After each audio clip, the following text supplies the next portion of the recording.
The wind, for a moment, seemed to sigh around the heavy timbers of our moonlit tavern tonight, a soft, weary breath that carried the scent of autumn leaves and distant rain, urging travelers closer to the welcoming glow within these stout walls. Here, the very air hums with a quiet, persistent warmth, gently embracing all who step across the threshold, their cloaks shedding droplets onto the worn flagstones of the common room. Above us, the lanterns cast a golden, buttery light, dancing across faces etched with the tales of long journeys, while the steady, companionable crackle of the hearth fire offers a reassuring rhythm, a comforting heartbeat in the deepening quiet of the evening. The rich, earthy aroma of seasoned oak smoke mingles subtly with hints of spiced cider, a familiar blend promising solace and respite after a long, winding road. Moonlit Tavern welcomes weary travelers. There is always a chair by the hearth. Settle in then, friends. Find your ease, for the hour grows late, and the human spirit, after all its daily toils, craves stories that mend and soothe. Tales spun not from fear or warning, but from the deep, rich tapestry of memory and quiet wonder. It is in such hushed moments, after a breath, the threads of old legends seem to loosen of their own accord, slowly unfolding themselves with a gentle slowness, inviting us to listen, to truly hear their ancient wisdom.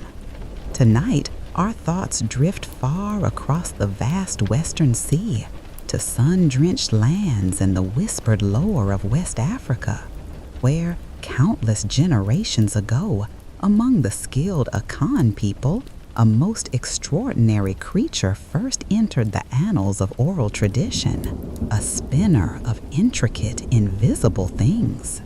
He is known in a multitude of tongues and dialects across that vibrant continent and beyond as Anansi the Spider. A small being, yes, barely a speck against the vastness of the world, yet possessed of a mind so vast, so incredibly cunning, that he weaves not just silken traps for the unwary fly, but also, so the tale says, the very fabric of existence itself, the bright, shimmering narratives that define our understanding of good and ill, of laughter and sorrow.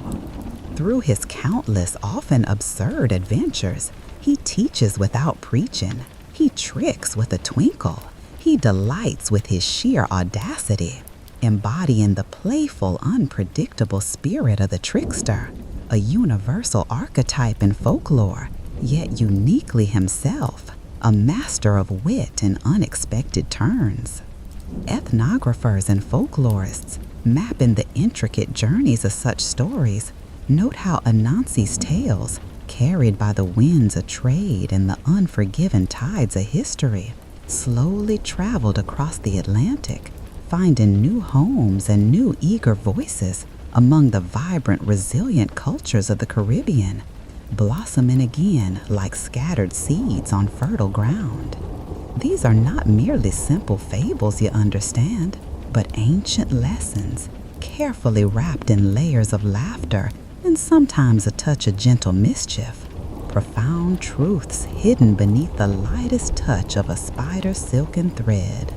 And so, with the fire settled into a steady, comforting glow, and the last of the day's worries slowly easing from your shoulders like a discarded cloak, let us turn our attention now to the whispers of this master weaver, to the very beginning of his intricate, captivating designs.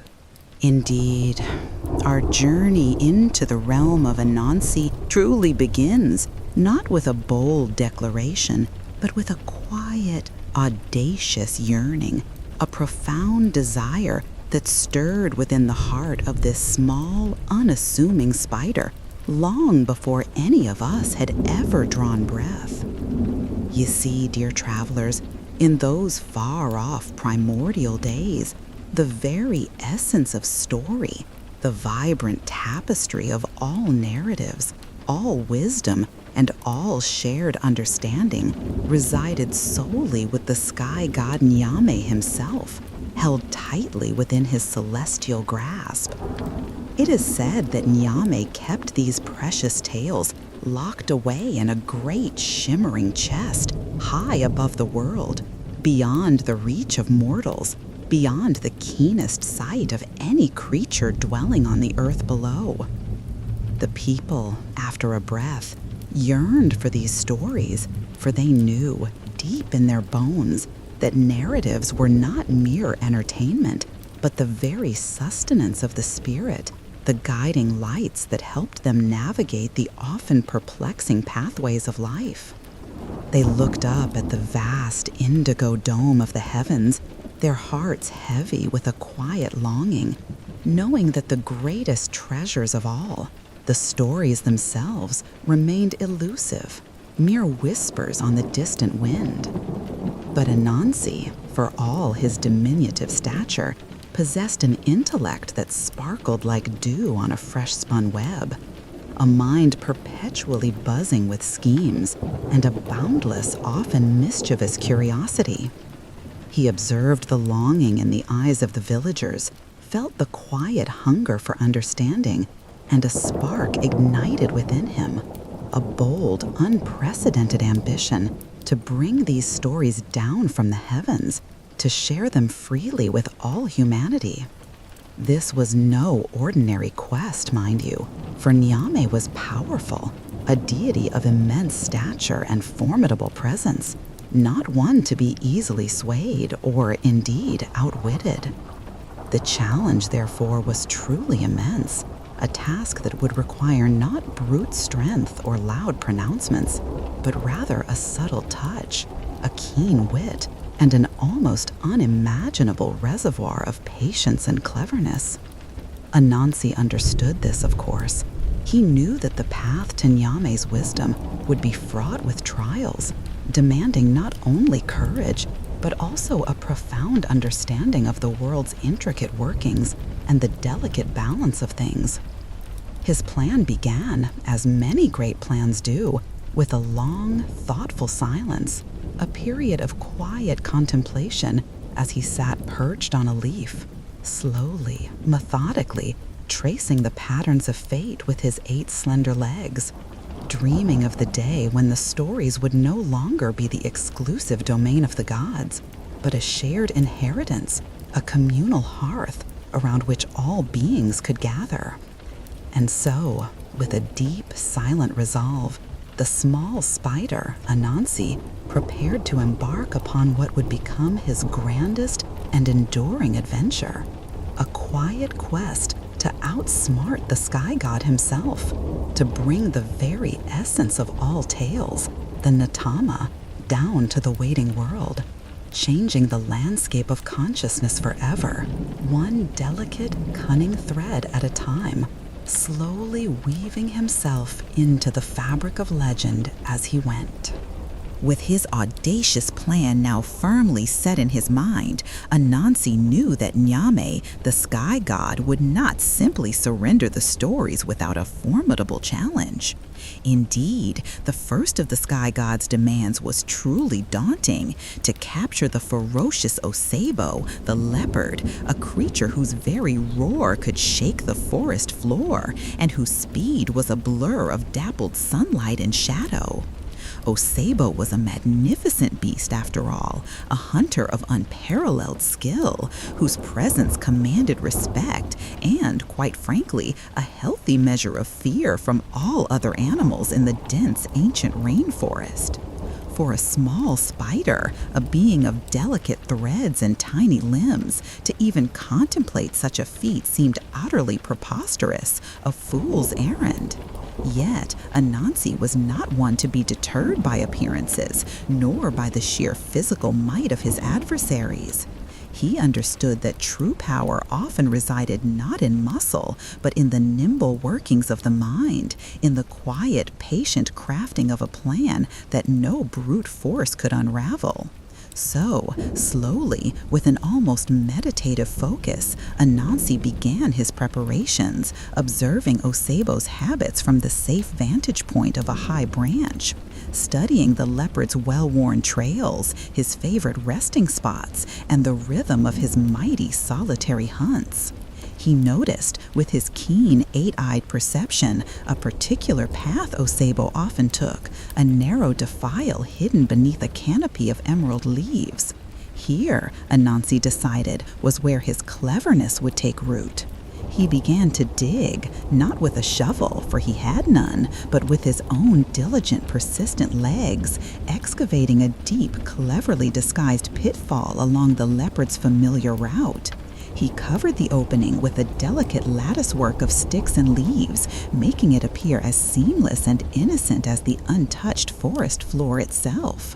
The trap was set, a testament to his foresight, but merely catching Osebo was not enough. Anansi had to truly capture him to bring him subdued to Nyame.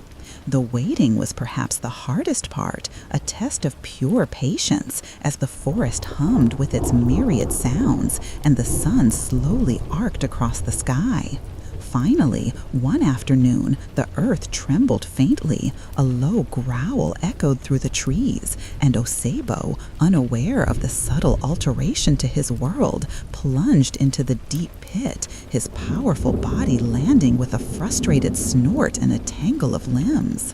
Anansi, small and almost invisible, slowly descended into the pit, approaching the trapped leopard with an air of respectful calm, a quiet dance of minds in the ancient forest. He spoke softly, soothingly to the enraged beast, offering a peculiar kind of solace. "My dear Osebo," he murmured, his voice a mere whisper against the leopard's furious snarls. "It seems you are in quite a predicament, but do not fret, for I, Anansi, can help you.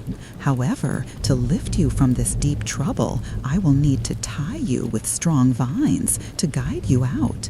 Will you trust me?" The mighty leopard, humbled by his helplessness and surprised by the spider's calm, rational offer, slowly agreed, a grudging acceptance in his amber eyes. And so, Anansi, with painstaking care and a surprising gentleness, secured Osebo with sturdy vines, binding him safely, cleverly, so that the powerful creature was now indeed captured, not by force, but by a masterful blend of foresight and subtle, quiet persuasion. The first, pivotal step in his grand, audacious quest for the stories. Having, with such remarkable subtlety, secured the formidable Osebo, Anansi knew that his quiet quest for Nyame's stories was far from over. Indeed, the sky god had yet another challenge prepared, one that, on the surface, might seem less imposing than a leopard, but carried its own swift, stinging peril. His next task was to capture Momboro, the hornets, a countless buzzing multitude whose collective wrath was renowned throughout the forest. A whirlwind of tiny, sharp stings that could drive even the largest creature to retreat in panicked haste. These weren't creatures to be underestimated, for their power lay in their numbers, their fierce loyalty, and their almost invisible speed, making them a force to be reckoned with, a vibrant, humming shield around their hidden home. Anansi, however, approached this challenge with the same thoughtful deliberation, the same calm, strategic mind that had tamed the leopard. He understood that direct confrontation was, as always, utterly futile for a spider of his delicate build. Instead, he would rely once more on his unmatched wit, his ability to perceive the subtle weaknesses, the quiet vulnerabilities in even the most formidable opponents. he sought out a large empty calabash, a dried gourd with a small opening, then filled it with water, which he carried carefully to the very edge of the hornets' territory, near their bustling, well-defended nest, hidden deep within a hollow tree. Slowly, with an almost theatrical flair, Anansi began his performance. He climbed a nearby tree, holding the calabash carefully above the hornet's nest. Then, with the softest touch, he began to drizzle the water, letting it fall, drop by shimmering drop, onto the leaves and branches below, creating the gentle, rhythmic sound of a light, unexpected rainfall. At the same time, he began to speak in a low, concerned voice, almost to himself, yet loud enough for the shark-eared hornets to hear, a mournful lament about the sudden, torrential downpour, the unexpected storm that was surely engulfing the entire forest. "Oh, dear Momboro," he whispered with a feigned sigh. "What a terrible day this is. The skies have opened, a great storm has descended, and soon your beautiful home will be utterly drenched, perhaps even destroyed by the relentless deluge." The hornets, initially wary, slowly grew agitated, their buzzing rising to a worried hum. They peered out from their nest, seeing only the artfully simulated raindrops, feeling the cool, convincing moisture, and hearing Anansi's sympathetic yet subtly alarming pronouncements. Their fear for their home, for their queen and their precious larvae, slowly began to outweigh their natural caution, their collective wisdom momentarily clouded by the convincing illusion of a sudden perilous storm. "There is no safety from this rain out here," Anansi continued, his voice a soothing, persuasive balm. "But look, I have brought this sturdy, dry calabash. It offers perfect shelter, a safe haven from the downpour. You are most welcome, my friends, to take refuge within its walls until this fierce storm passes." And so, one by one, then in a hesitant stream, and finally in a swift, buzzing tide, the hornets, believing his words and seeking shelter, flew into the calabash, drawn by the promise of warmth and safety. As the last hornet, after a moment, disappeared inside, Anansi, with a swift, decisive movement, clapped a heavy leaf over the opening, securing it tightly with a strong vine. Thus, Momboro, the swift and stinging hornets, were captured not by force, but by a clever trick, a masterful manipulation of their instincts, proving once again that even the smallest creatures can hold surprising power when skillfully approached, and that wit, dear travelers, often triumphs where brute strength would surely fail. Having, with such cunning grace, secured both the roaring Osebo and the buzzing multitude of Mboro, Anansi still found himself but 2 steps along the arduous path to claiming Yame's precious stories. The sky god, it seemed, had yet one more challenge, perhaps the most subtle and perplexing of all: to capture Mamawatia, the elusive fairy, a creature not of great strength or fearsome sting, but of such profound shyness and ethereal mystery that she rarely allowed herself to be seen by any living soul. Mamawatia, people whisper, was a spirit of the deep woods, a tiny shimmering presence, a fleeting glimpse in the dappled sunlight, forever dancing just beyond the edge of perception, her voice a mere breath rustling through the leaves. To capture such a being, one could not use pits or clever calabashes. A different kind of snare was required, a trap for curiosity itself. Anansi, after a moment, retreated into the quiet depths of his thoughts, contemplating the nature of this most reclusive spirit. He understood that Mamawatia, like many shy creatures, possessed an insatiable curiosity, a quiet longing to observe the world unseen. This, he realized, was her vulnerability, her delicate thread. Slowly, with painstaking care, he set about crafting his final instrument of capture. He found a sturdy wooden figure, carved by a human hand and long since abandoned, and then he gathered the sticky, glistening sap from a particularly resinous tree, coating the doll from head to toe with the viscous, amber-hued substance, making it utterly, delightfully tacky. This sticky doll, as it came to be known, he placed carefully in a small sunlit clearing, a spot where he had often seen the delicate traces of Mamawatia's passing. Then he prepared a bowl of steaming yam, fragrant and enticing, placing it before the doll, a tempting offering. Anansi, for his part, concealed himself nearby, hidden amongst the dense foliage, ready to play his part in this quiet drama, a patient observer waiting for the right moment. It was not long before Mamawatia, drawn by the sweet aroma of the yam and her own irresistible inquisitiveness, slowly, cautiously emerged from the shadows of the forest.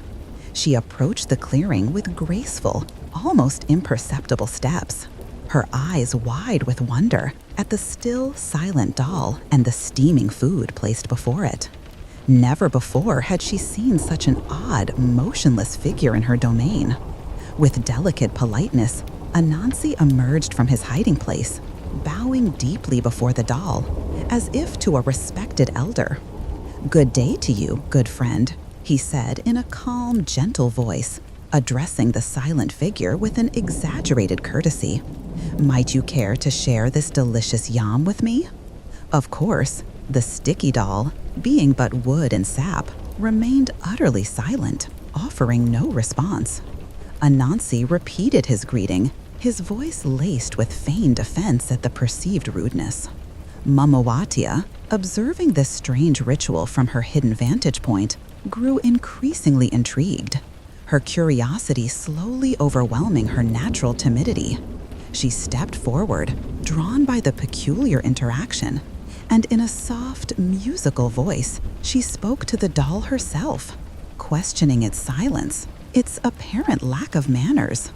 "Why do you not speak to Anansi?" she asked, her voice a pure silvery chime.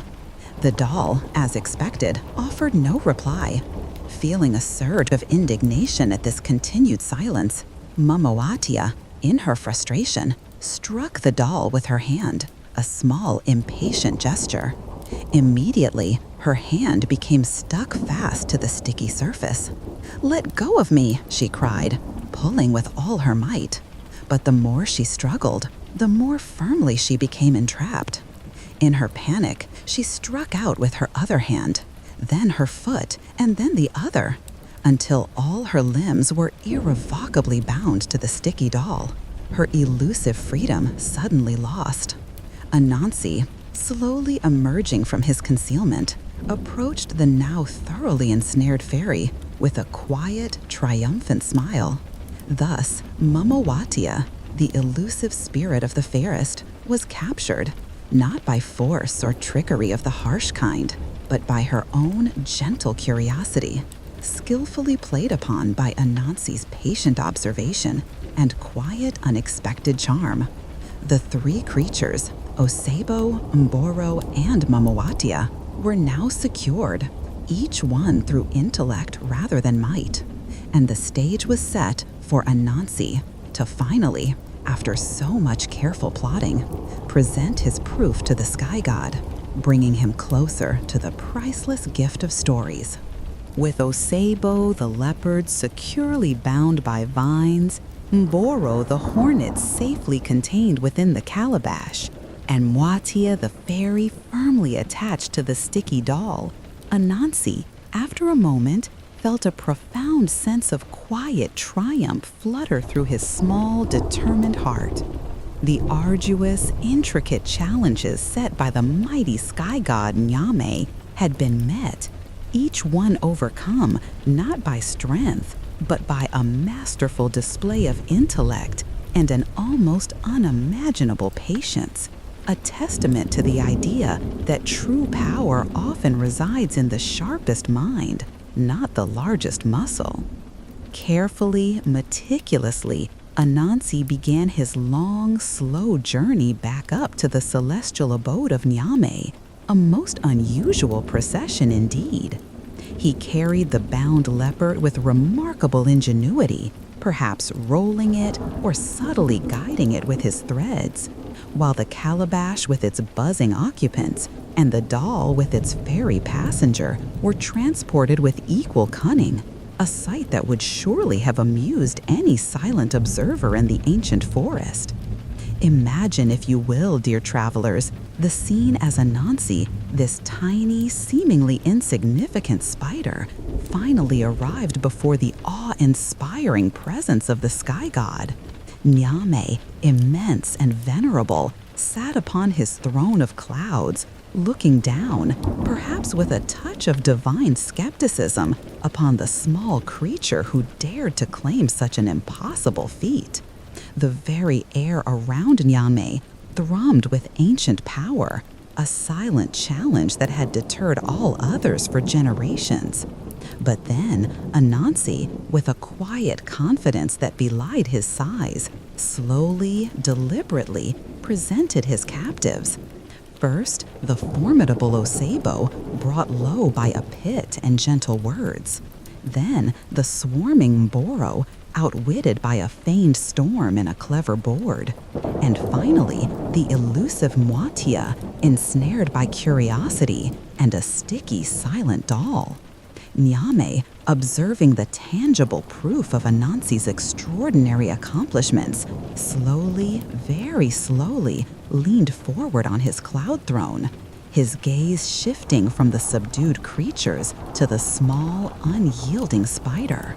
A profound silence fell across the celestial realm, broken only by the faint, distant hum of the universe itself. The sky god, who had for so long guarded the sacred repository of all narratives, recognized with a deep, resonant certainty that he had truly been outsmarted, not by force, but by unparalleled ingenuity, by a wit so keen it could unravel the very fabric of expectation. A great, knowing smile, perhaps the first in eons, spread across Nyame's vast face, a gentle acknowledgement of Anansi's singular triumph. Anansi, Nyame declared, his voice echoing like distant thunder, yet filled with a surprising warmth. You have indeed accomplished the impossible. You, small as you are, have proven yourself to be the wisest and most cunning of all creatures. Therefore, from this day forward, all stories, all tales, all narratives of the world, whether of great heroes or simple folk, of joy or sorrow, of wisdom or folly, they shall belong to you. You shall be their keeper, their distributor, the one who brings them down from the heavens and shares them with humanity. And so, from that pivotal moment, the sky god bestowed upon Anansi the precious chest of stories, a gift beyond measure, a treasure meant for all. Anansi, with his heart swelling with a quiet joy, slowly, very slowly, brought the narratives down to earth, carefully untying the metaphorical strings that had held them captive, allowing them to unfurl and scatter across the land like shimmering seeds. From that day, dear travelers, tales ceased to be the exclusive property of the gods.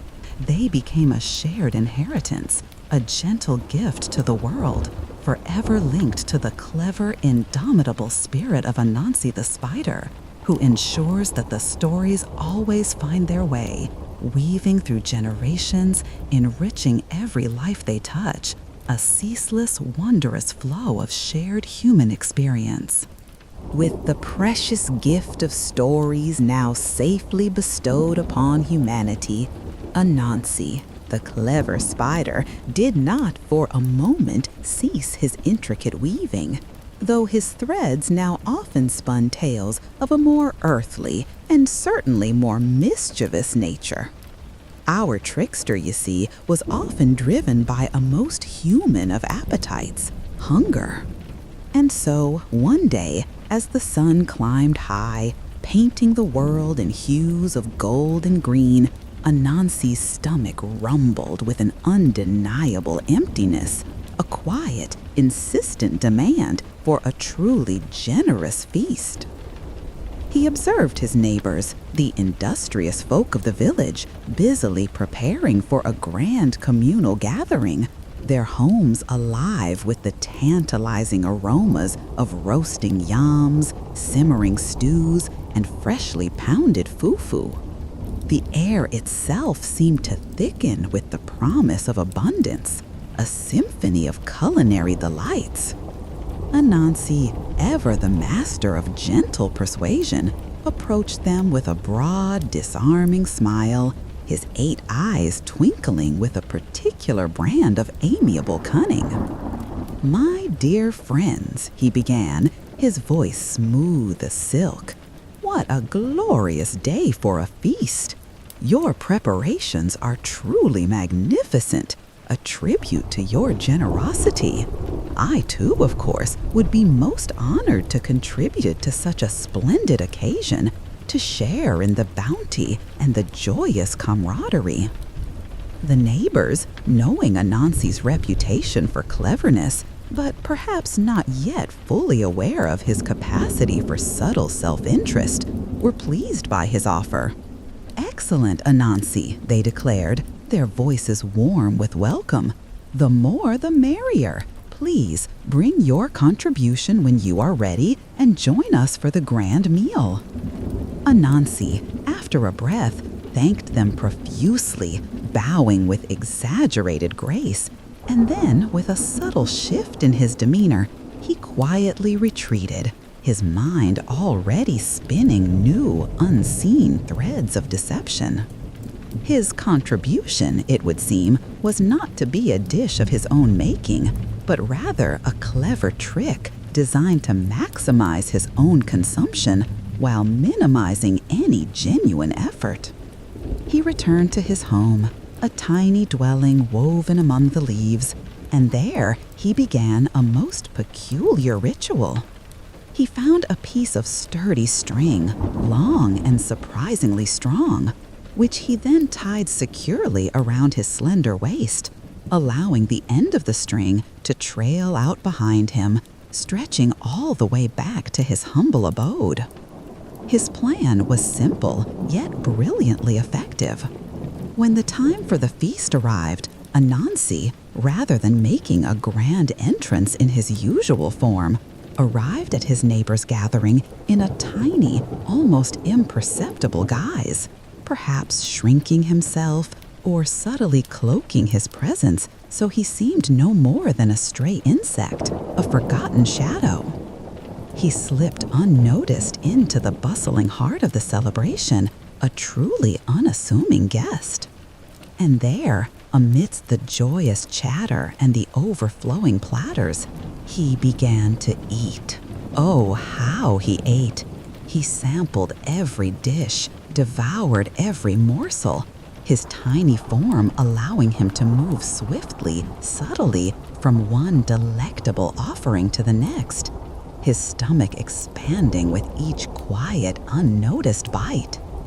When, at last, he was completely, utterly full, feeling a pleasant, contented heaviness, he simply tugged gently on the string tied around his waist. The signal, discreet and entirely unobserved by the feasting crowd, served its purpose. The string, still connected to his home, slowly, imperceptibly pulled him away from the table and back towards his dwelling, allowing him to vanish from the feast as quietly as he had arrived, leaving behind not a trace of his ravenous presence, only the lingering question of where the generous yet surprisingly elusive Anansi had gone. His neighbors, after a moment, glanced around, wondering at his sudden disappearance, but the bounty was too plentiful, the company too lively, for them to dwell on it for long. And so the feast continued, a testament to Anansi's gentle trickery, a clever, quiet dance of minds, where even the smallest creature could eat his fill without much notice. Even the most cunning among us, dear travelers, can sometimes fall victim to a subtle trap of their own making, the snare of pride, a quiet boast that inflates the spirit just a little too much, especially after a string of effortless triumphs. Anansi, our clever spider, having outwitted formidable beasts and even the sky god himself, collecting stories and feasts with remarkable ease, found himself, for a moment, feeling particularly pleased with his own boundless intellect. He believed himself unbeatable, the sharpest mind in the entire vibrant forest. One day, as he ambled through the sun-dappled glades, his 8 nimble legs moving with a confident, almost jaunty rhythm, he encountered the most unassuming of creatures, Okari, the chameleon. The chameleon, with its deliberate, almost painstakingly slow movements, its eyes swiveling independently, observing the world with an unhurried, ancient patience, seemed to Anansi a symbol of all that was ponderous and dull. Anansi, with a mischievous glint in his many eyes, decided to amuse himself at the chameleon's expense, to demonstrate his own superior speed and wit. He approached Okari with an exaggerated air of challenge. "Good day, my slow friend," Anansi began, his voice dripping with feigned concern. "You move through the world with such deliberate grace.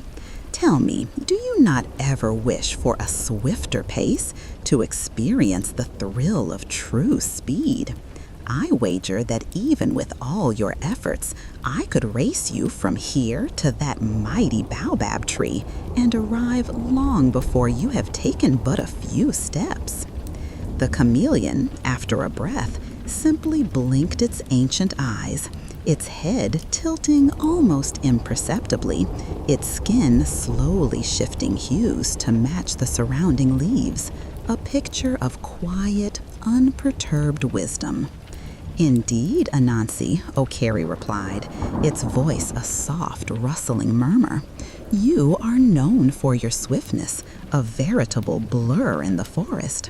But perhaps, sometimes, true speed is not always what it seems, and victory does not always belong to the swiftest."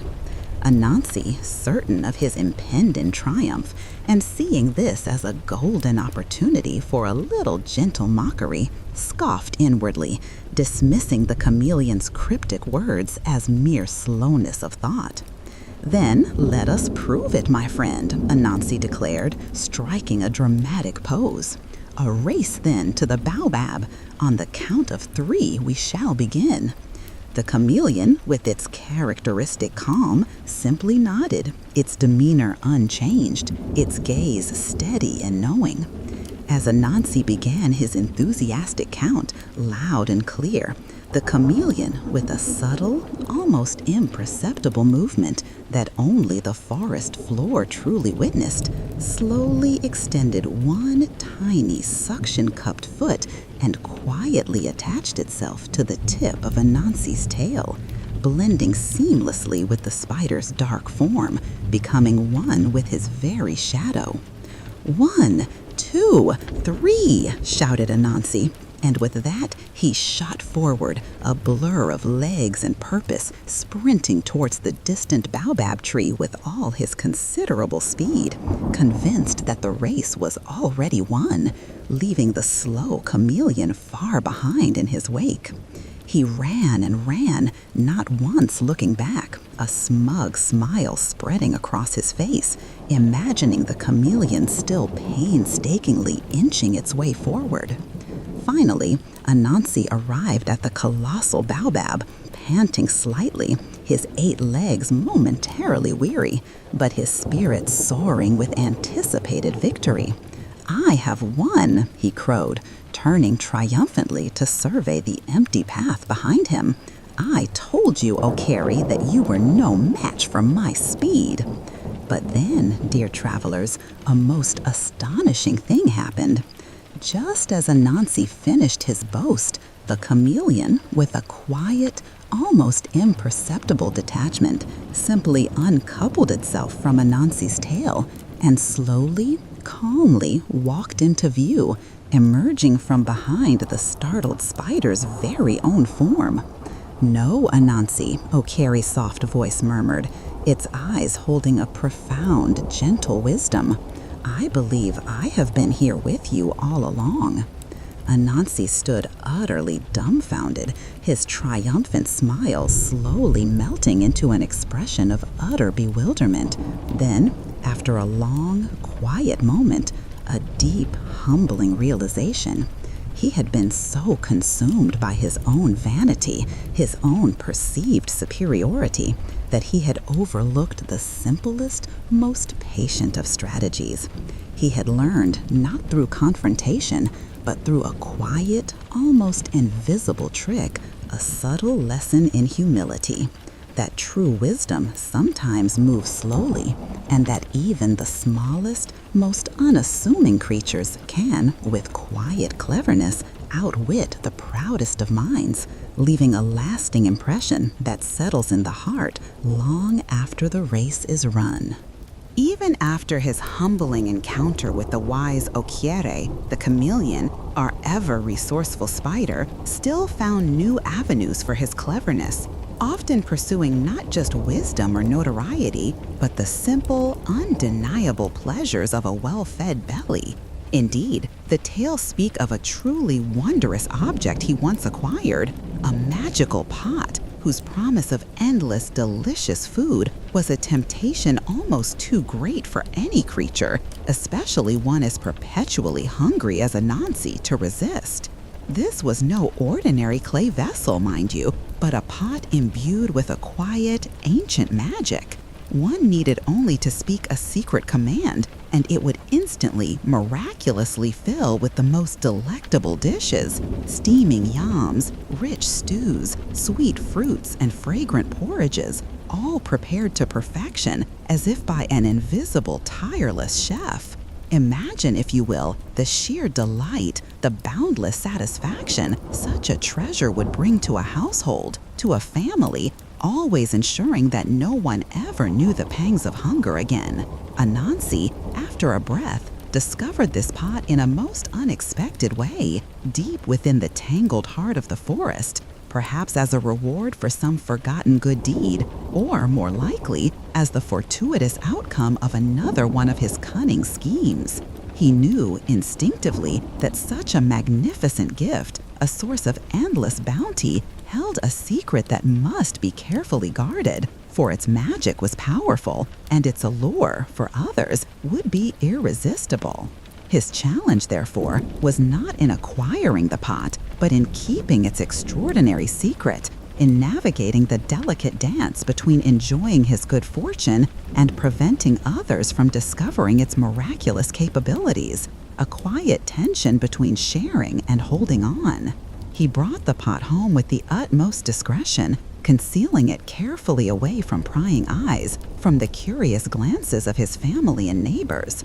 For a time, Anansi enjoyed his newfound luxury in blissful solitude, speaking the magic words in hushed tones, dining on sumptuous meals whenever he pleased, his stomach always full, his spirit content. He would often slip away, ostensibly to gather firewood or hunt, but in truth, he was merely seeking a quiet, secluded spot to command his magical pot, to partake in its endless feast. His family, of course, noticed the change. Anansi, who was usually rather lean, seemed to be thriving, always looking remarkably well-fed, radiating a contented glow that baffled them. They would ask, "Anansi, where do you find such sustenance? We work so hard, and yet you always appear so robust." Anansi, with a practiced nonchalance, would simply shrug, offering vague explanations about finding a particularly fruitful patch of berries or having an unexpectedly successful hunt, always diverting their attention with a subtle, well-placed lie, a quiet evasion designed to protect his precious secret.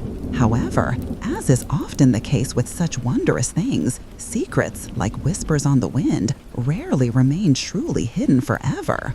One day, Anansi had to leave his home for an extended period, perhaps for a long journey or a particularly elaborate scheme in a distant village. Before he departed, he cautioned his family, especially his eldest son, about touching anything in his private stash, warning them with stern words about potential dangers and mysterious ailments. He meant, of course, the magical pot, but he dared not name it.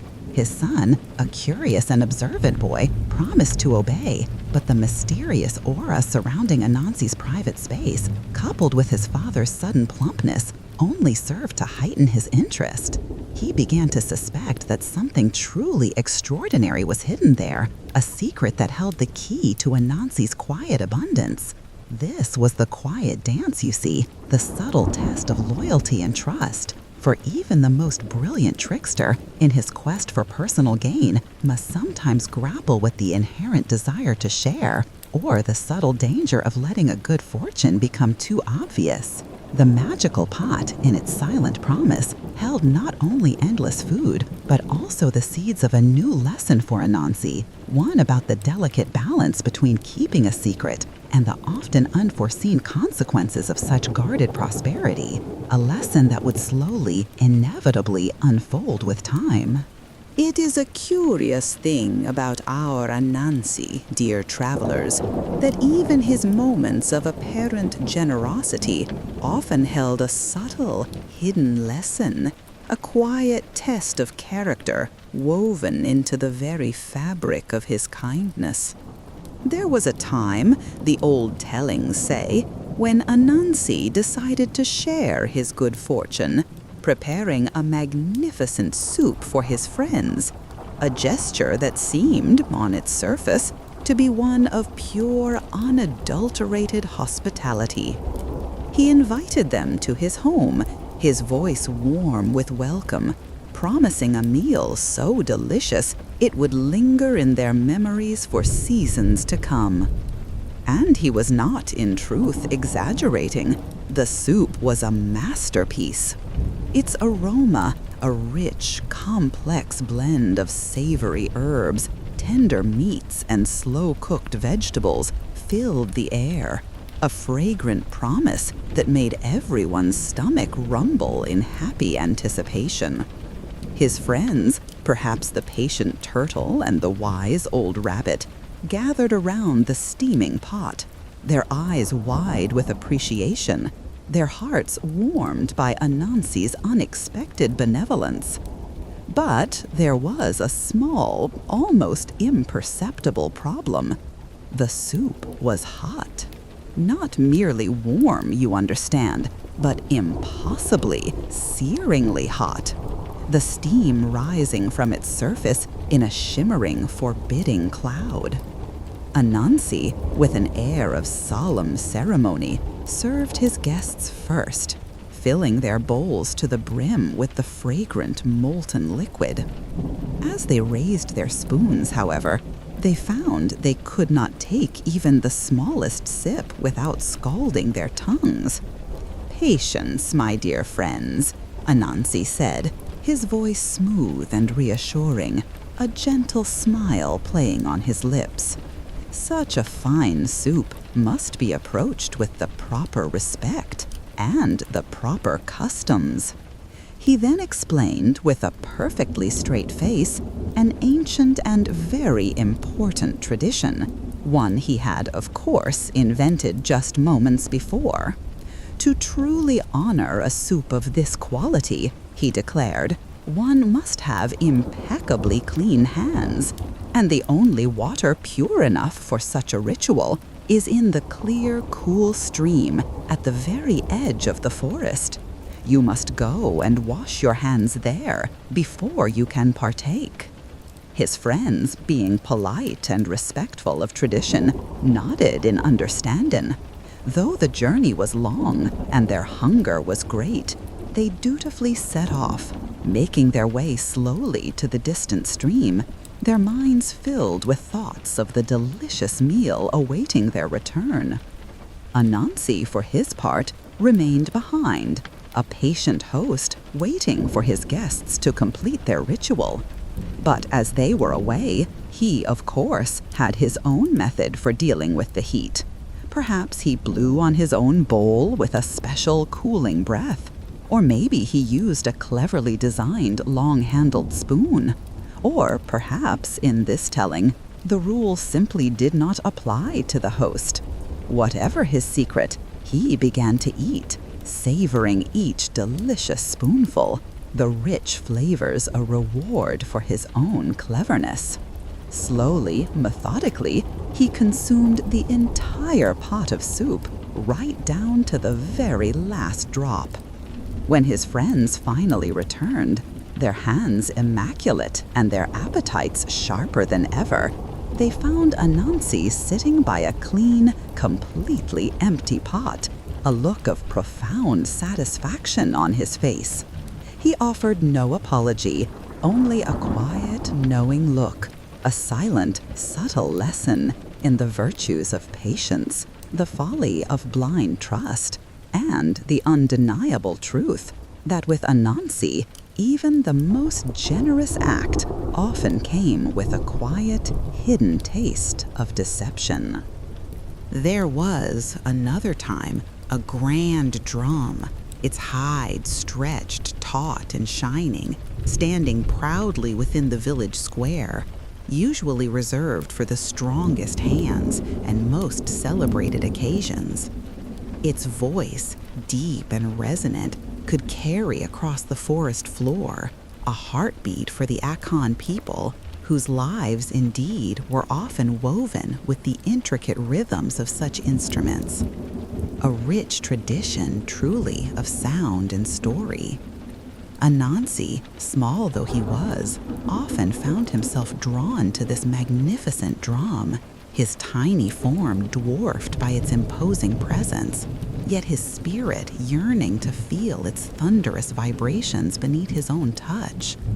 He would watch for a moment the elder drummers, their powerful arms rising and falling with practiced grace, coaxing forth a symphony of sounds that spoke of history, of celebration, of warning.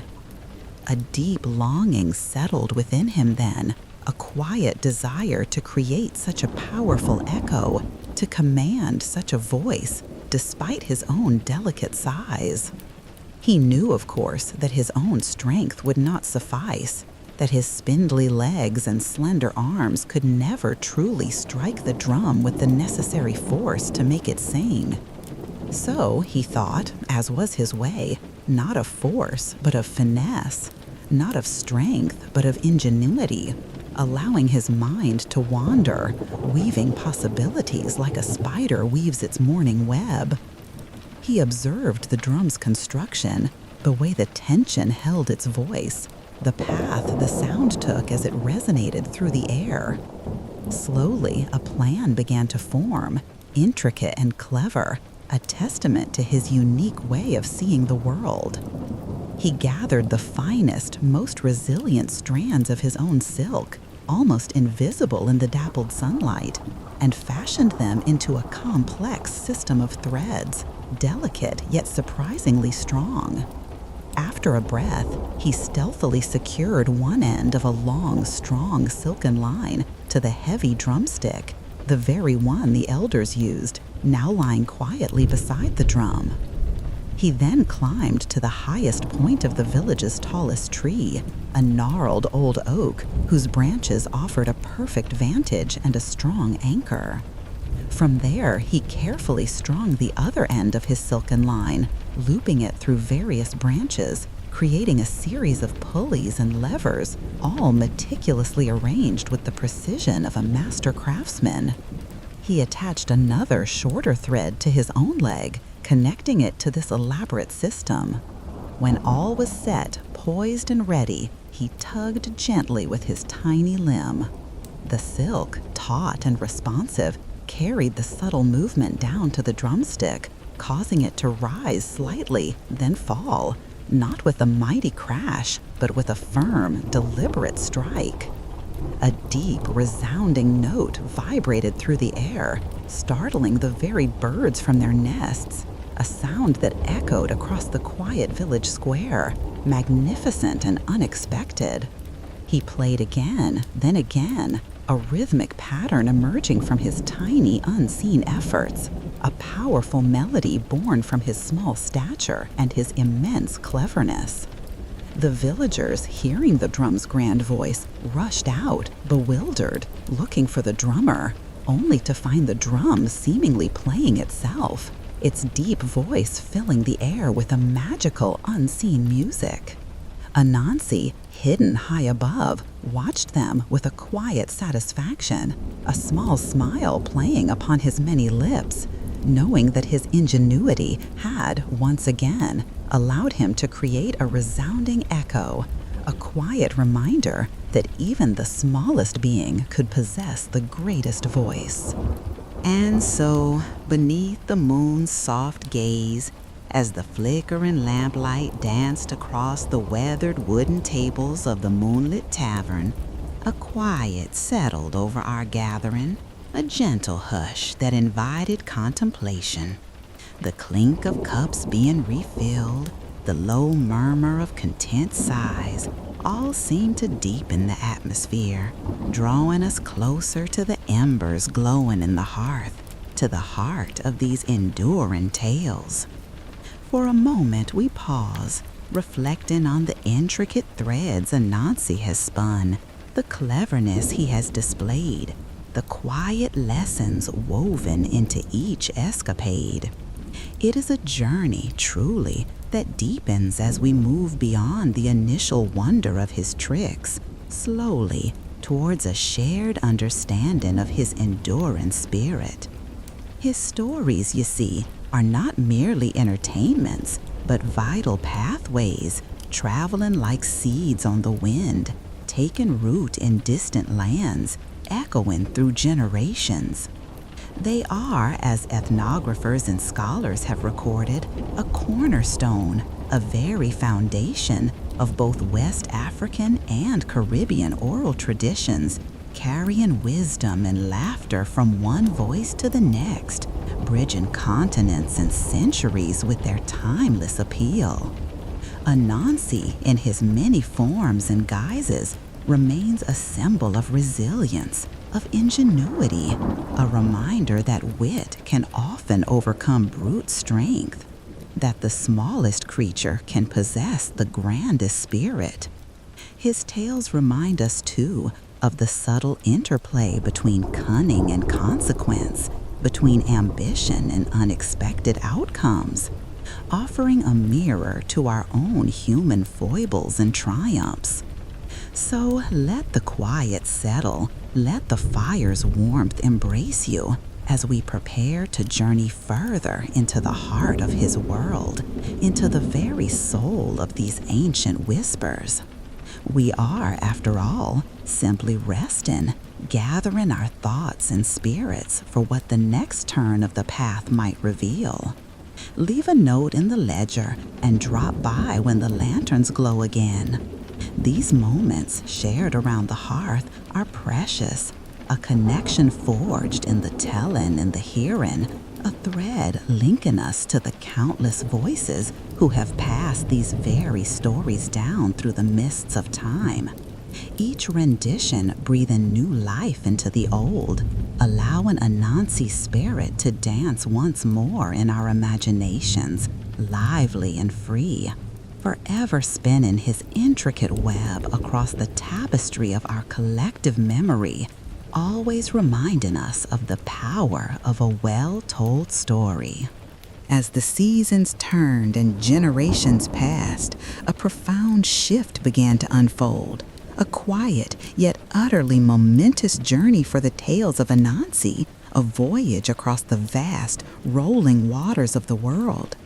It was not a journey taken by ships laden with cargo, nor marked on maps with dotted lines, but one carried in the deepest recesses of human memory, etched into the very fabric of resilient spirits. For many, many souls, leaving their ancestral lands was an unimaginable sorrow, a parting from the familiar earth and sky, from the very echoes of their forebears. Yet, amidst the profound trials, the hardships endured across the immense, unforgiving ocean, something precious was carefully cradled. Something that no chains could bind, no ocean depths could swallow. The vibrant, living tapestry of their stories. Anansi, the clever spider, the trickster, the survivor, traveled then not in flesh, but in whispers, in songs, in the hushed narratives shared beneath unfamiliar stars, stories that became a solace, a bridge back to a world left behind. These narratives passed from elder to child, from one weary heart to another, became vital lifelines, a way to remember, to teach, to find both laughter and meaning in the darkest hours.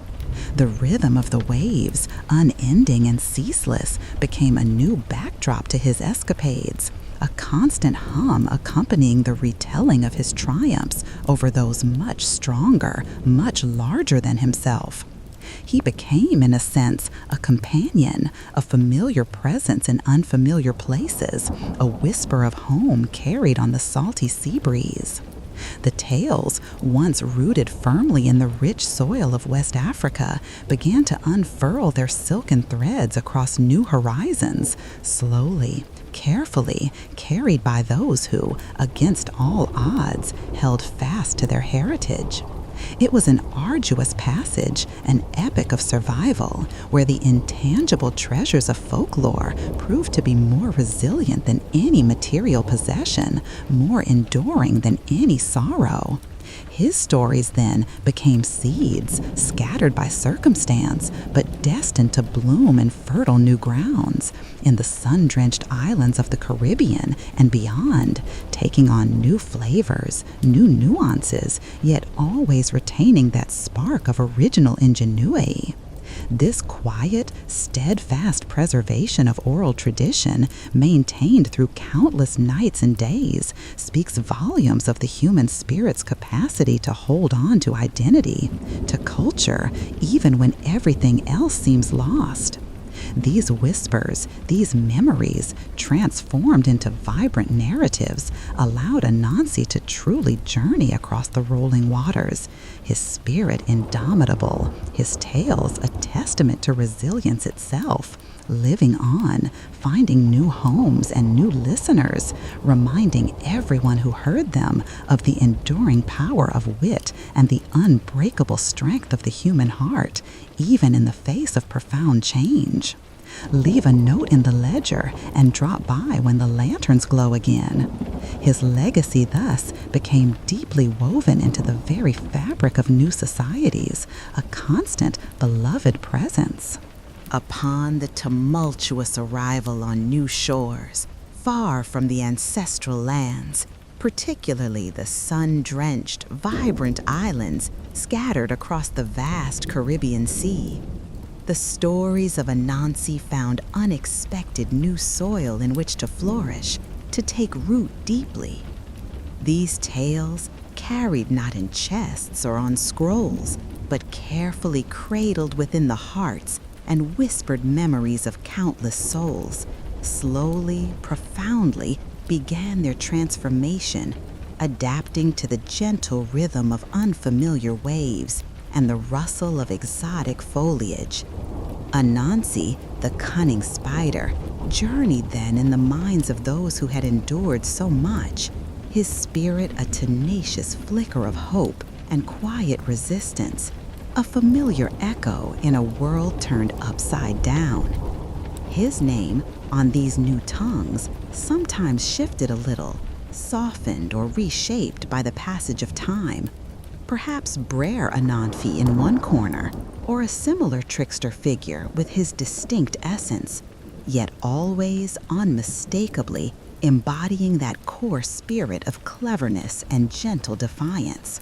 For a moment, consider the immense power of such oral tradition, how it travels, resilient and unyielding, across impossible distances.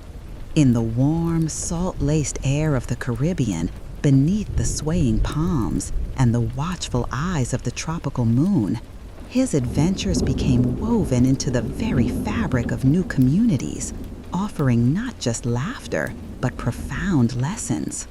He became a symbol, you see, a testament to the idea that the small, the overlooked, the seemingly powerless could, with sheer wit and a nimble mind, outmaneuver even the greatest challenges, often those imposed by formidable adversaries.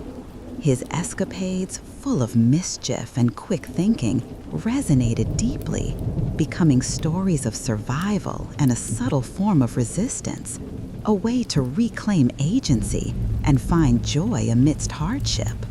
The vibrant oral traditions of these islands, rich with their own unique blend of cultures and histories, eagerly embraced Anansi, allowing his character to evolve, to incorporate new experiences, new landscapes, yet always retaining that essential spark of ingenuity that defined him. He danced then in these new tellings across white sandy beaches, through lush rainforests, and around crackling bonfires, his web of stories expanding, growing ever more intricate and colorful. His tales, passed down from generation to generation by grandmothers on shaded verandas and by fathers in the cool of the evening, became a cornerstone of cultural identity, a constant source of humor, wisdom, and a quiet, enduring strength. This incredible migration of story, this powerful adaptation, truly exemplifies how deeply embedded folklore can become, how it serves not just as entertainment, but as a vital conduit for identity and resilience across vast stretches of human experience. He arrived, after all, not as a conqueror, but as a companion, a familiar friend in unfamiliar times, his spirit of resourceful wit shining bright, offering solace and inspiration. So here, as the lanterns glow again and the night deepens, we acknowledge this remarkable journey, this testament to Anansi's enduring power. Leave a note in the ledger and drop by when the lanterns glow again. His legacy continues, a vibrant thread connecting past to present, enriching the tapestry of human storytelling, forever reminding us that wisdom often comes in the smallest of packages, with the cleverest of minds. In the vibrant tapestry of Caribbean lore, where the sun always seems to paint the sky in hues of impossible blue, and the air hums with the whispers of ancient trees, Anansi continued his playful dance of wit, often finding his greatest advantage in the most unassuming of objects.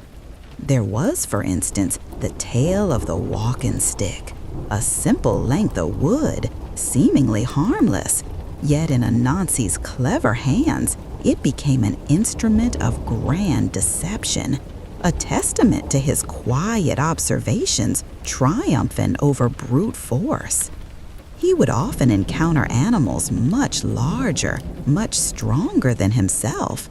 Tiger, bear, elephant, their powerful farms filling the forest paths, all relying on their immense physical prowess, their strength a loud declaration. Anansi, however, always understood the subtle art of the unseen, the power held within a careful thought. For a moment, let us picture him, a small, unassuming figure, watching, always watching, his many eyes missing nothing, absorbing every detail of the natural world around him. He noticed the habits of the larger creatures, their predictable patterns, their proud reliance on what was visible and obvious. One particularly sweltering afternoon, as the heat shimmered above the dusty trail, Anansi came upon a long, sturdy walking stick, forgotten by some hurried traveler. He picked it up, feeling its balance, a tiny smile playing about his mandibles. He then began to walk with it, very slowly, very deliberately, leaning upon it as if it were a crucial support for his delicate frame. Soon enough, he encountered the mighty tiger, stretched out in a patch of shade, basking in the afternoon sun, an imposing creature of muscle and claw. "Good day, tiger," Anansi chirped, his voice feigning a slight tremor of age. "It is indeed a warm one, is it not? I find myself quite reliant on this fine walking stick today. Without it, my steps would surely falter." Tiger, with a lazy flick of his tail, merely grunted, dismissing the small spider and his simple stick. But Anansi persisted, his words like tiny drops of water, slowly wearing away at stone. "Ah, but this is no ordinary stick, my friend," he whispered, leaning closer, as if sharing a great secret. "This stick, you see, possesses a magic. It makes all who hold it, for a short while, incredibly strong, capable of feats of immense power, enough to lift even the largest rock with a single hand." Tiger, ever proud of his strength, scoffed at the notion. He knew his own power, undeniable and fierce. Yet a tiny seed of curiosity, a doubt even, was planted. Anansi continued with an almost weary sigh. "Alas, it is far too heavy for my old bones to wield its full magic. Perhaps you, mighty tiger, could try, just to see if the tale is true, if this old stick still holds its power." After a breath and a moment of internal debate, Tiger, with an arrogant smirk, took the stick. He felt its weight, certainly, but nothing more. Anansi then began to direct him, with feigned concern. No, not like that, good tiger. You must truly believe in its magic. Hold it firmly, and then, slowly, tap that great boulder over there. Feel its power flow through you." Tiger, humoring the small spider, and perhaps a little intrigued by the mention of magic, approached a massive boulder that even he would struggle to move with ease. He grasped the stick firmly, and as Anansi watched with gleaming eyes, he tapped the rock. Of course, nothing happened. Anansi then exclaimed with feigned disappointment, "Oh dear, it seems the magic only works for those who are truly empty-handed. One must possess no other strength, you see, to receive its full blessing." Slowly, one by one, Anansi tricked Tiger into believing that he must try harder, that he must let go of his own inherent strength to truly receive the stick's magic, all the while subtly guiding Tiger to perform immense feats of strength, moving rocks, lifting logs, clearing paths, all under the illusion that the stick, and not Tiger's own power, was doing the work. Anansi, of course, was always nearby, offering sage advice, supervising the magic, and reaping the quiet rewards of a cleared path or a new hunting ground, all achieved without lifting a single one of his own spindly legs. His quiet observations, his deep understanding of others' pride and belief, always gave him that singular advantage over mere brute force, a testament to his enduring wit on these new, vibrant shores. In the warm, sun-drenched islands, the stories of Anansi often revolved around the art of shared labor and, more importantly, who truly benefited from the harvest. For Anansi, you see, the idea of tilling and toiling under the relentless sun held little appeal, his delicate frame much preferring the quiet contemplation of a shaded spot where plants could unfurl like the fronds of a young fern. Yet his appetite remained robust, a constant companion that whispered of plump, ripe corn and sweet yams. He would observe, for a moment, the diligent creatures of the forest, perhaps the stout-hearted hippo or the industrious elephant, their vast strength perfectly suited for the arduous work of clearing fields and planting seeds. And so, with a twinkle in his many eyes and a plan already taking shape in his clever mind, Anansi would approach, his voice as smooth and inviting as a calm lagoon. "My good friend Hippo," he might begin, with an air of profound wisdom. "What a truly magnificent cornfield we could cultivate together on this rich land. Imagine the golden ears, the abundance. But tell me, after all this noble effort, how shall we fairly divide the fruits of our shared labor?" Hippo, being a creature of immense strength, but perhaps less cunning, would consider this, always eager for an honest division. Anansi, after a breath, would then offer a suggestion, seemingly fair, yet laced with his usual trickery. "Let us agree then," Anansi would propose, his voice low and earnest, "that for our first crop, you, dear Hippo, shall take all that grows beneath the ground, and I, in my humble way, shall take all that grows above it. Is that not a perfectly equitable arrangement?" Hippo, picturing the deep roots in rich earth, and not truly thinking of corn's nature, would readily agree, grunting his approval. So they would plant the corn, and while Hippo did the heavy work of plowing and tending, Anansi would offer encouragement from a nearby branch, perhaps occasionally fanning himself with a broad leaf, his contribution more supervisory than physical.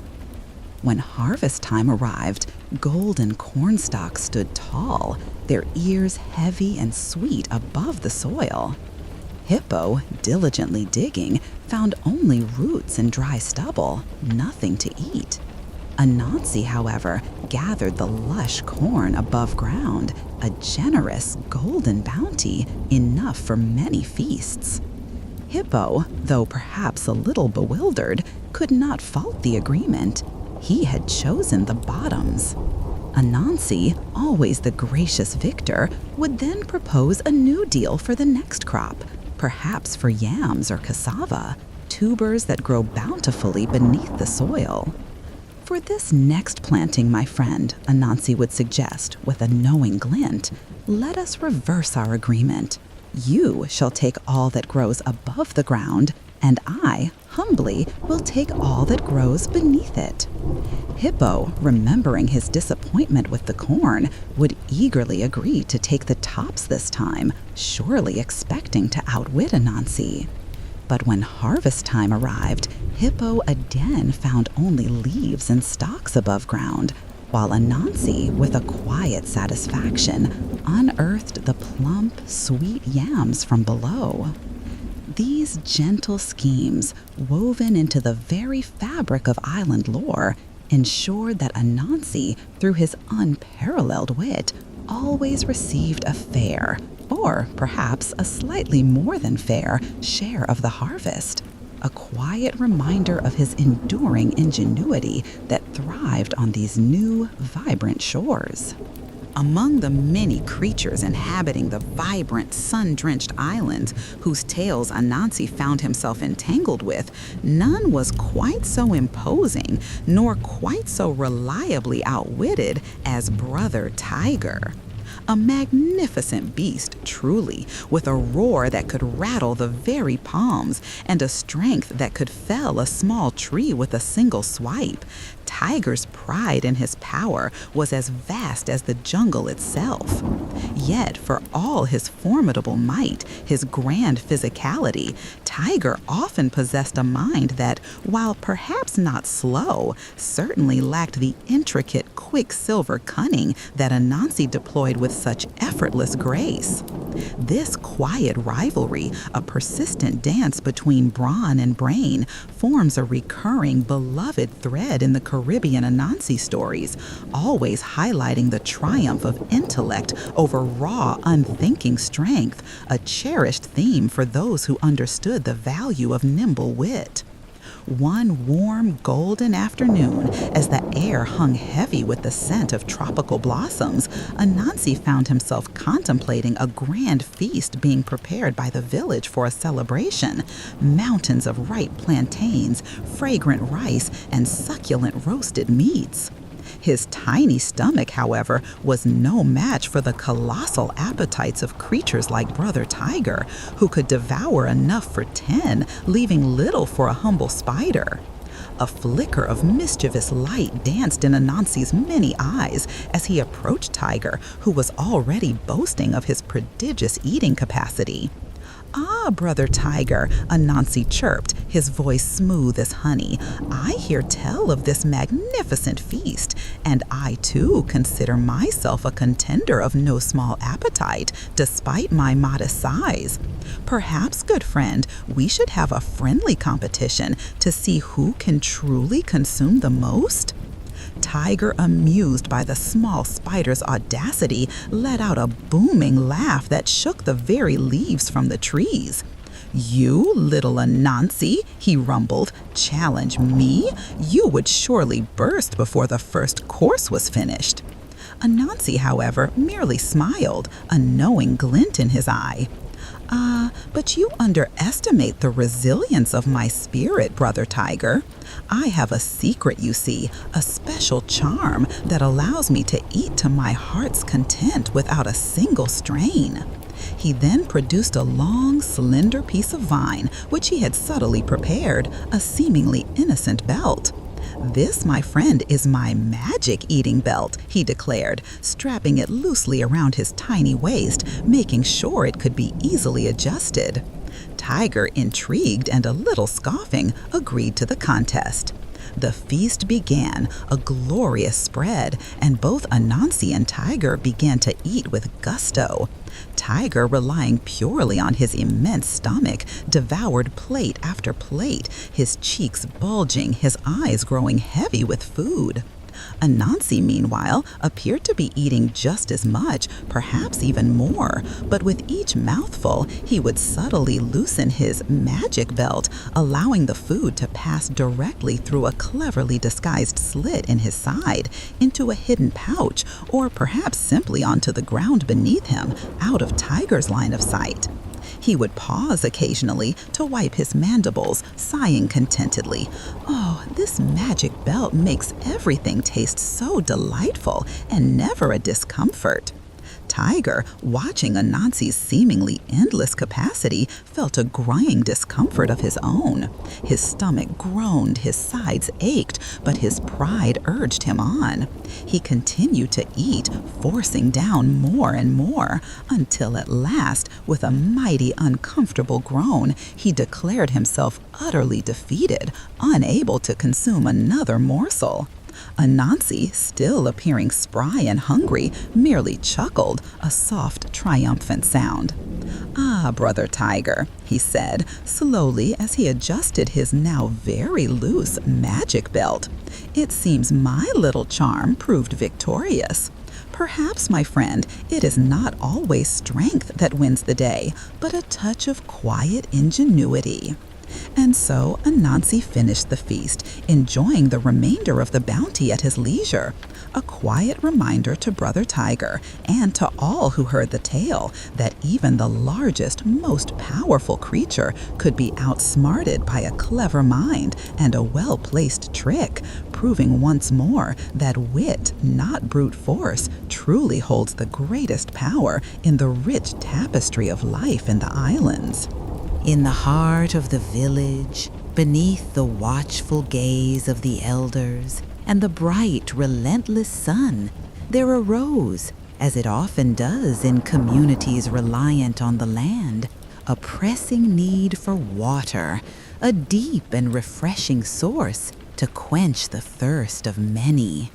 The old well, once bountiful, had grown quiet, its depths dwindling to a mere whisper.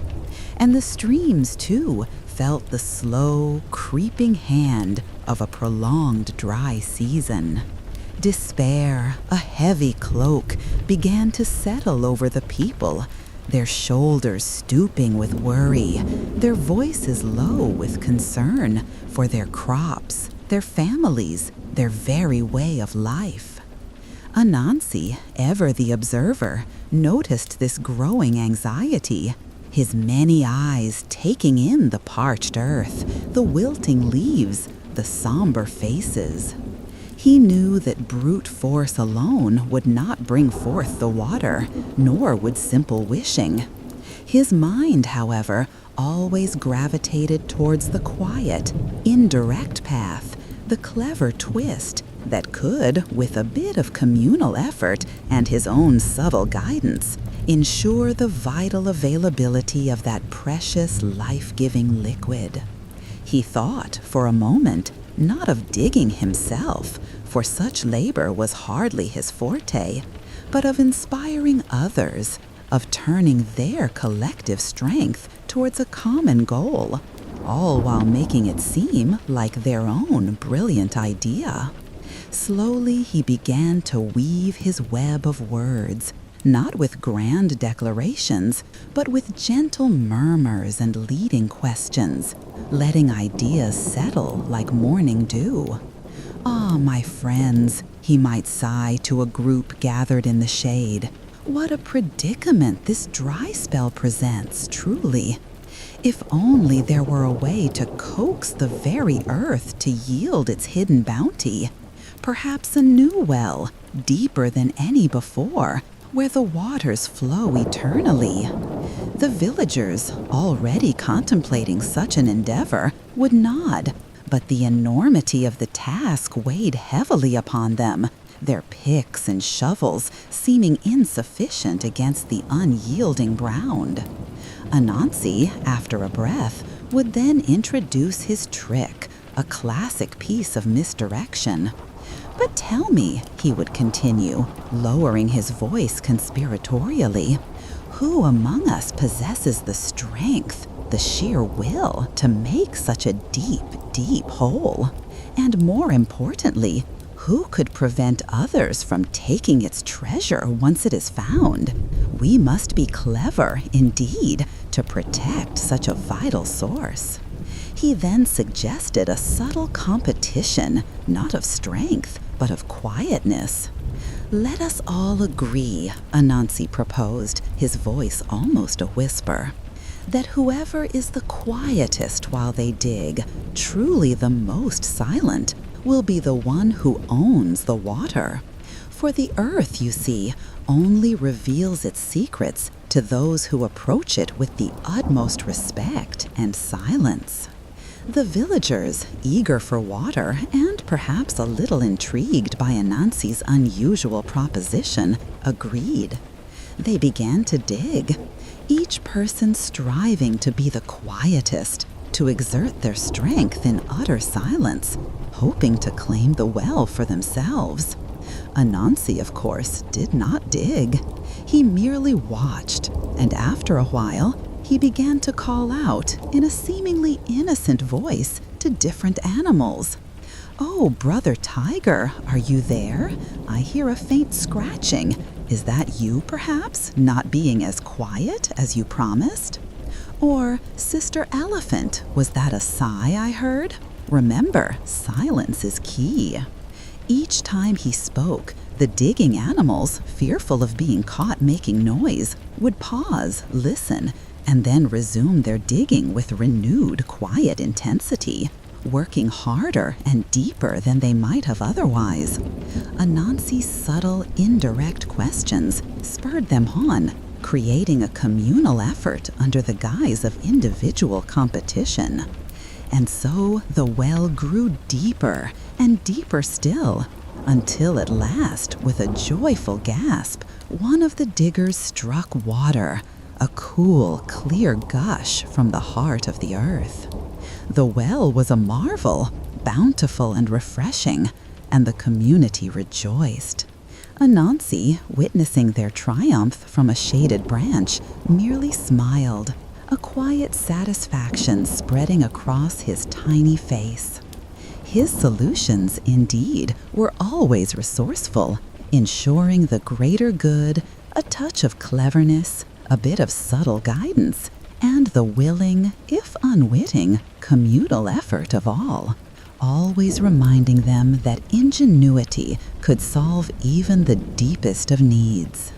In the bustling heart of the vibrant island villages, where the rhythm of life often centered around community and shared abundance, there were times when Anansi, ever the astute planner, would arrange a grand feast, a gathering where everyone contributed their finest dishes, their culinary treasures from garden and sea. The air would be thick with the tantalizing aromas of roasted plantains, fragrant curries, and succulent fish, all laid out on communal tables beneath the generous canopy of ancient trees.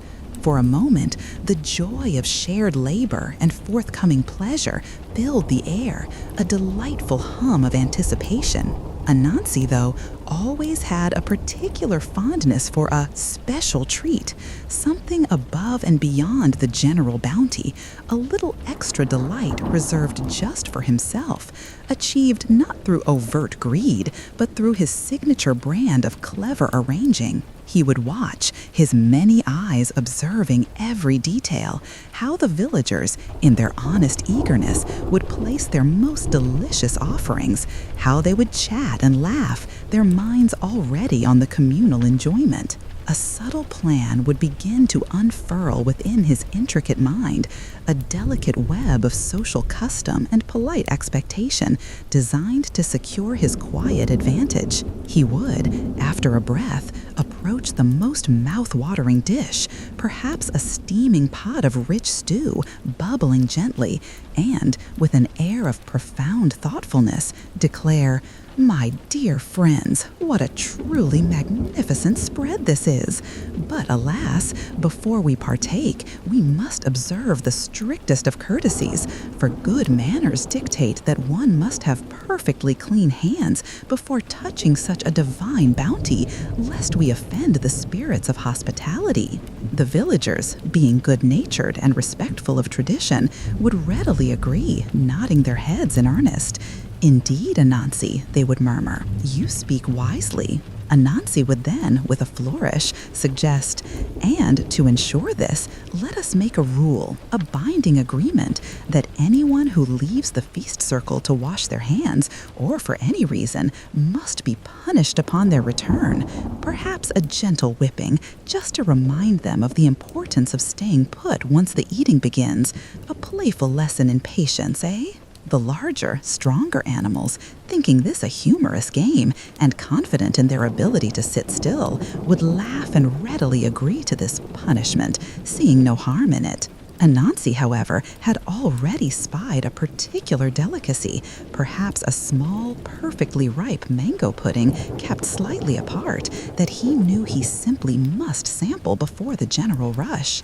And so, with a feigned sudden urgency, he would exclaim, "Oh dear, my hands, they are positively soiled. I simply cannot bear to touch such fine food with them. I must, for the sake of propriety, go and wash them immediately." The other animals, remembering the rule, would immediately begin to protest. "But Anansi, the punishment, you agreed." Anansi would feign great distress.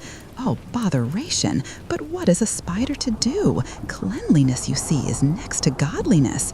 I shall simply have to endure my small lashing later for the sake of these pristine dishes. And with that, he would scurry away, out of sight. Once hidden, however, Anansi would find the precious, delicious mango pudding and enjoy a quiet, unhurried feast all by himself, savoring every sweet, succulent bite, a special treat indeed. Then, after his secret indulgence, he would slowly return to the feast circle, hands now gleamingly clean. The other animals, grumbling good-naturedly, would then administer their punishment, a series of light, playful taps on his back with a small stick, which Anansi would endure with exaggerated sighs and groans of mock agony. Once his punishment was over and the laughter had subsided, the general feast would finally begin, everyone digging in with gusto. Anansi, already satisfied by his hidden treat, would join in with apparent enthusiasm, his wit having secured a unique pleasure for himself. These tales, told under the warm glow of lamplight, celebrate the nimble mind, the imaginative spirit that can find its own gentle advantage, always reminding us that wit, not greed, in its truest and gentlest sense, often provides the sweetest rewards. Another gentle tale, spun like the finest silk under the warm Caribbean sun, speaks of Anansi's quieter moments, when his boundless wit was turned not towards grand schemes, but towards the simple comfort of his family, particularly the yearning for something sweet and nourishing, the gift of the sweetest yam. For Anansi, whose days were often filled with grander designs and elaborate stratagems, there were times when the simple joy of a shared meal, a warm hearth, and a satisfied family held the greatest allure, a true measure of quiet contentment.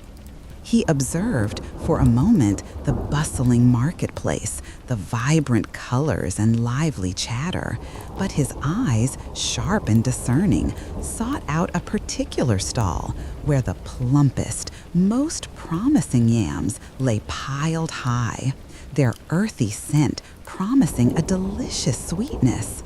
Such a yam, he knew, would bring immense joy to his children, a rare treat indeed. But Anansi, ever resourceful, rarely simply bought what he desired. His mind always gravitated towards the elegant dance of exchange, the clever persuasion. He noticed a farmer, weary from the morning's work, trying to sell a large, juicy mango. "Ah, good friend," Anansi began, his voice smooth and inviting. "What a truly magnificent mango you possess. Its color like the sunset itself. But tell me, do you not find that after a long day in the sun, a cooling sip of fresh water is a treasure beyond compare?" The farmer, his throat dry, nodded eagerly. Indeed, Anansi, water would be a blessing. Anansi, with a flourish, then offered a small, freshly gathered calabash of cool, clear spring water, which he had just happened to collect earlier. The farmer, grateful, exchanged the large mango for the refreshing drink. Anansi, now holding the juicy mango, approached a musician whose fingers were tired from playing lively tunes under the blazing sun, but whose spirit yearned for a new, vibrant song. "Brother musician," Anansi chirped, "your melodies are like the very breath of the islands. But perhaps for your weary fingers, a sweet, succulent mango, bursting with flavor, would rejuvenate your spirit and inspire new compositions." The musician, feeling the heat and the slight ache in his hands, readily accepted the cool, ripe mango. Anansi, after a breath, then suggested, "And in return, my good friend, might you share with me just a single new tune, one that speaks of joy and simple pleasures?" The musician, grateful for the mango, played a delightful, light-hearted melody. Anansi, now with the gift of a beautiful new song humming in his mind, approached a busy weaver whose threads had become tangled, whose patience was wearing thin. "Good Sister Weaver," Anansi called out, his voice sympathetic, "your artistry is unmatched. But alas, I see your threads are in a tangle, a vexing knot. Perhaps a moment of musical inspiration would smooth the snarls and bring forth new patterns." The weaver, frustrated by her task, found herself captivated by the enchanting new melody Anansi began to hum, a tune so sweet and calming that it seemed to untangle her very thoughts. Grateful for the unexpected moment of peace and inspiration, she offered Anansi a small, perfectly woven basket, exquisitely crafted. Anansi, now possessing the beautiful basket, approached the yam seller, whose finest yam, the one he desired most, remained unsold, sitting proudly amidst its less magnificent kin. "My friend, yam seller," Anansi began, his voice full of admiration, "what a truly splendid collection of yams! But this one," he pointed with a delicate limb, "this one is a king among yams, a treasure.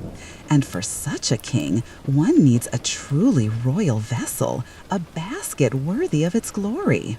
He then presented the perfectly woven basket, exquisite and unique. The yam seller, whose heart was filled with pride for his finest yam, and delighted by the thought of it being carried in such a beautiful container, readily exchanged his very sweetest yam for the beautifully woven basket. And so Anansi, through a series of light-hearted yet intricately planned exchanges, acquired the very sweetest yam for his family, carrying it home with a quiet sense of triumph. His efforts, though mischievous in their execution, always led to quiet comfort, a testament to his enduring belief that wit, rather than struggle, could often pave the easiest path to life's simple, sweet pleasures, ensuring his family was always well-fed and content under the ever-present Caribbean sun. And so, as the lamplight softly flickers and the embers in the hearth settle into a warm, contented glow, we draw towards the close of this particular evening's journey with Anansi, a moment to reflect on the enduring spirit of the cunning spider. Throughout his countless adventures, from the dense rainforests of West Africa to the sun-kissed shores of the Caribbean, Anansi has spun a vibrant, intricate web of stories, each thread reminding us, in its own gentle way, that even the smallest, most unassuming creature can indeed overcome the greatest of challenges. His triumphs, you see, are rarely born of brute force or overwhelming power, but always from a wellspring of boundless cleverness, a keen eye for human and animal nature, and a generous dash of good humor. He teaches us, through his often mischievous escapades, that wit can be a shield, a sword, and a key, opening doors that might otherwise remain stubbornly shut, allowing the seemingly weak to outmaneuver the seemingly strong, offering a quiet, persistent hope to all who listen. His spirit, therefore, is not a loud, boisterous presence, but rather a quiet, hopeful whisper woven into every tale, a subtle reminder that ingenuity and resilience are treasures beyond measure. The echoes of his laughter, his clever pronouncements, and even his occasional missteps have traveled across continents and through generations, taking root deeply in the hearts of those who have needed a symbol of defiance, a spark of inspiration, a reminder that the impossible can be made possible with a nimble mind. Indeed, the very persistence of Anansi's stories, as documented by folklorists and passed down through oral tradition, speaks volumes of his enduring resonance, his ability to speak to the universal human condition. He embodies the underdog, the quiet revolutionary, the one who finds a way when no clear path exists, not through anger or violence, but through the sheer elegance of thought and a playful spirit. He teaches us to look beyond the obvious, to question assumptions, and to find the humor, even in the face of adversity. His tales are not meant to instill fear, but to offer solace, to celebrate the power of the mind, and to remind us that even when life's burdens feel heavy, a clever idea, a well-timed jest, can lighten the load and illuminate the path forward. Anansi, the small spider, with his grand adventures, truly is a testament to the power of the narrative, a hopeful presence that continues to inspire, to entertain, and to remind us with every story told that even the smallest among us holds the capacity for greatness, for triumph, and for weaving a lasting legacy of wit and wonder into the very fabric of our shared world, under the enduring gaze of the moon.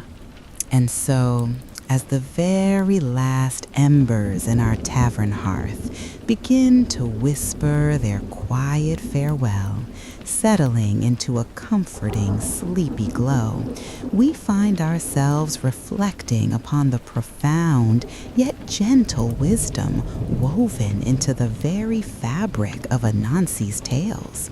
These stories, spun over countless generations like the intricate, shimmering threads of his own miraculous web, offer not harsh lessons or stark warnings, but rather tender reflections on life's myriad quiet struggles and its equally profound triumphs, a delicate dance between hardship and the unwavering human spirit.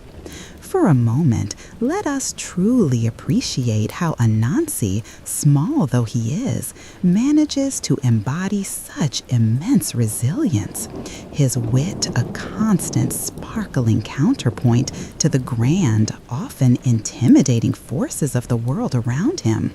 His every escapade, be it a cunning trick to secure a meal or a clever stratagem to outwit a mighty foe, underscores the power of a nimble mind, a resourceful spirit, and the enduring strength found not in muscle, but in ingenuity. These narratives, passed down from the griots of West Africa to the storytellers of the Caribbean, are not merely entertainments. They are living testaments to the enduring power of narrative itself, a continuous thread that connects communities, cultures, and centuries. The image of Anansi's web, often delicate and almost invisible, yet remarkably strong, truly symbolizes this interconnectedness, how seemingly disparate lives and experiences are in truth interwoven, each influencing the other, creating a larger, richer tapestry. His adventures remind us that wisdom often comes in unexpected packages, that solutions can be found in the most unlikely places, and that a touch of humor, even in the face of adversity, can be the most potent tool of all. Anansi, then, is more than just a trickster. He is a teacher, a survivor, a quiet champion of the seemingly small, showing us that with cleverness and persistence, one can navigate life's complexities with grace and a knowing smile. His stories have nurtured countless souls, offering solace, inspiration, and a subtle sense of shared understanding, a quiet nod to the universal experiences that bind us all together. They are whispers of hope, carried on the night wind, settling gently in the heart, inviting us to see the world not just as it appears, but as it might be, transformed by wit and resilience. As the final light of our shared evening dims and the quiet descends upon the Moonlit Tavern, we carry with us the enduring spirit of Anansi, his gentle wisdom, and the knowledge that every story spun is a connection forged, a testament to the unbreakable spirit of humanity. Rest well, traveler. The next telling waits on Mondays at 4 p.m. EST and Fridays at 3 p.m. EST.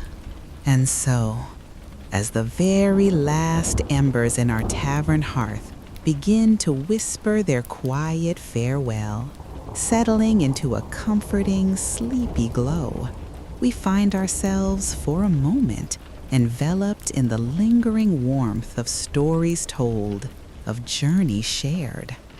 The soft light dancing on the wooden beams seems to hold the echoes of Anansi's laughter, his clever whispers, his enduring spirit that has journeyed so far, touching so many hearts across lands and through generations.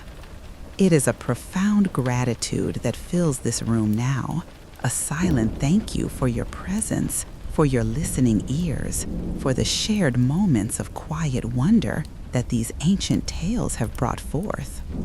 What has been told this evening, you see, does not simply end here, within these four walls.